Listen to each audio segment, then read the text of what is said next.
So I'd like to answer that. So one of the questions today is one of my favorite questions, and that's, what about polycystic ovary syndrome? Now, I made a mistake that really angered a few women on the internet not long ago when I said polycystic ovary disease, and I got a scathing letter saying it's not a disease, it's a syndrome. So I don't want to misstate. I'm going to say syndrome. Syndrome, sorry, no disease. Polycystic ovary syndrome is a case where there's a lot of estrogen. And the way it works is a lot like type 2 diabetes. And so I'd like to explain the way we think type 2 diabetes and obesity are linked, come back and talk about how polycystic ovary syndrome occurs, and then give you the final answer, which I can tell you now, which is we routinely cure polycystic ovary disease. But that answer is way too short for me, so I have to take a longer way to get there. Let's talk about type 2 diabetes to start off with. Type 2 diabetes means the body needs insulin to put sugar in the cells, and when you get slightly overweight, the cells become resistant to the insulin. The cells don't get the sugar they need, so they demand from the pancreas more insulin. As a side effect of that increased insulin, more sugar is put into the cells, and some of it is put into fat, and so the patient becomes heavier, so they become more insulin resistant. So they demand more insulin,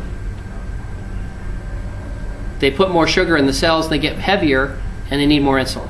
So they make more insulin, and they put more sugar in the cells, and they make more fat, so they become more insulin resistant. It keeps worse and worse. So initially it starts off, it's a mild disease, then it gets worse, and then it gets worse, and then it gets worse, until finally you need insulin, and then it loses control, and then many times that very high sugar can be deadly. Polycystic ovaries syndrome is similar. The body cells need estrogen to work, and some cells need more than others, and there is a way to signal the brain to release luteinizing hormone down to the ovaries to release estrogen. And when there's a release of estrogen in a heavy person, there's often an increased deposition of fat.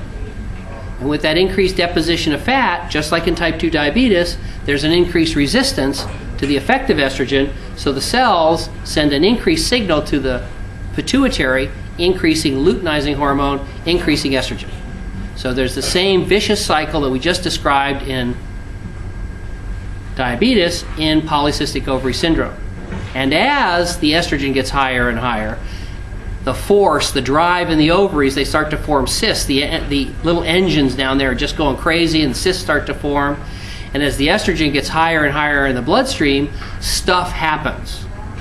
Some of that estrogen spills over into the male hormone testosterone. So then you start to see side effects that look like the patient has testosterone. So you see acne, you can see facial hair, and you can see male pattern baldness. All these things, because the estrogen has turned on so much, it starts to overflow into enzyme pathways that make testosterone. There was a patient here who had diabetes pre-op, and on the day after surgery and in the past month, he's been cured of diabetes. We see that a lot, not 100%, and polycystic ovary disease is similar.